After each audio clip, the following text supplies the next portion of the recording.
অর্থনৈতিক অবস্থা খুব ভঙ্গুর পর্যায়ে আছে। এই আন্দোলনের আগেই ছিল, আপনারা জানেন, রিজার্ভ খুব কম ছিল এবং অনেকেই পালিয়ে যাওয়ার সময় দেশের লাখ লাখ কোটি টাকা সাথে করে নিয়ে পালিয়ে গিয়েছে এবং দেশের ঋণের পরিমাণ 18 লক্ষ কোটি টাকা। তো এমত অবস্থায় জনগণকে এগিয়ে আসতে হবে। আর সেই জায়গা থেকে আমরা একটা ক্যাম্পেইন আকারে এটি করছি।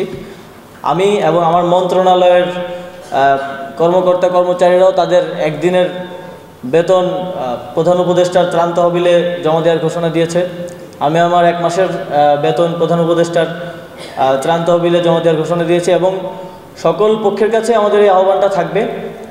এবং বাংলাদেশ সেনাবাহিনীও তাদের সকল সেনা কর্মকর্তাদের, সেনা সদস্যদের একদিনের বেতন ত্রাণ তহবিলে জমা দেওয়ার ঘোষণা দিয়েছে। তো সবাই যদি আমরা এভাবে এগিয়ে আসি তাহলে অর্থনৈতিক সংকটটাও আমরা খুব দ্রুত সময়ের মধ্যে মোকাবিলা করতে পারবো। একই সাথে আপনারা জানেন, এই গত সরকার পতন হওয়ার পর থেকে আমাদের রেমিটেন্স যোদ্ধারাও ব্যাংকিং চ্যানেলে রেমিটেন্স পাঠানো শুরু করেছে এবং প্রতিদিনই আমরা রেকর্ড ভাঙছি সেখানে। তো প্রবাসীদের কাছে আহ্বান থাকবে, দেশের এই সংকটকালে সব দিক থেকে আমাদেরকে এগিয়ে আসতে হবে। শ্রম দিয়ে, অর্থ দিয়ে, যেভাবে পারা যায় দেশের জন্য অবদান রাখতে হবে। সরকার প্রথম দিন থেকে গতকাল আমরা এই দুর্যোগপূর্ণ অবস্থা নিয়ে আলোচনার জন্য একটি জরুরি ক্যাবিনেট মিটিং হয়, সেখানে আমরা আলোচনা করেছি এবং খুব দ্রুত পদক্ষেপ নেওয়ার চেষ্টা করা হয়েছে। গতকালকে আমাদের ত্রাণ ও দুর্যোগ বিষয়ক উপদেষ্টা ফারুক আজম স্যার এখানে এসেছেন এবং আজও তিনি ফেনীর দিকে গিয়েছেন এবং সকল উপদেষ্টারাই দুর্যোগ প্রবণ এলাকাগুলোতে যাচ্ছেন এবং সরেজমিনে দেখে দুর্যোগকালীন এবং দুর্যোগ পরবর্তী কী ব্যবস্থা নেওয়ার মাধ্যমে আমরা খুব দ্রুত স্বাভাবিক অবস্থায় ফিরে আসতে পারি সেই বিষয়ে পর্যালোচনা করছেন।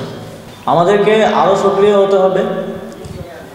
এই পরিস্থিতি যত দ্রুত সম্ভব আমাদেরকে স্বাভাবিক অবস্থায় ফিরিয়ে আনতে হবে।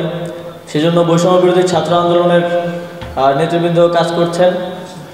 ঢাকায় বৈষম্য বিরোধী ছাত্র আন্দোলনের পক্ষ থেকে ত্রাণ সংগ্রহ করা হচ্ছে, আরও লজিস্টিক্স সাপোর্ট পাঠানোর তারা চেষ্টা করছেন।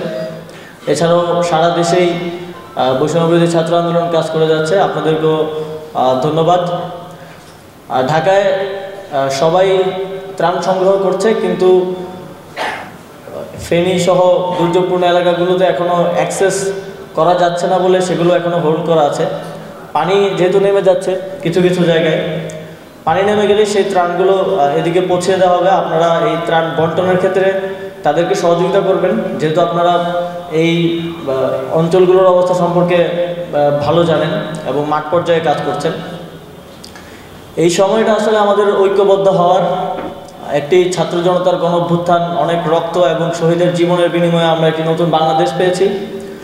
কিন্তু সেই বাংলাদেশকে পুনর্গঠন করার, নতুন করে গড়ে তোলার গুরুদায়িত্বটা আমাদের হাতে এসেছে।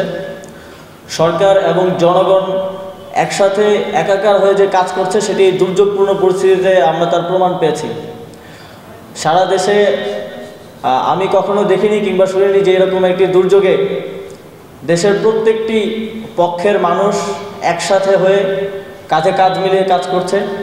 এটি একটি আশার আলো দেখায় আমাদেরকে যে সামনের নতুন বাংলাদেশ গড়তেও আপনারা এভাবেই সহযোগিতা করে যাবেন এবং জনগণ এবং প্রশাসনের মেলবন্ধনের মধ্য দিয়ে আমরা বাংলাদেশকে একটি নতুন পথ দেখাতে পারব।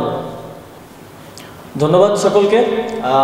আজ আর বেশি সময় নিচ্ছি না আপনারা যার যার কাজে ফিরে যাবেন এবং এই দুর্যোগ মোকাবেলায় কাজ করে যাবেন। ধন্যবাদ।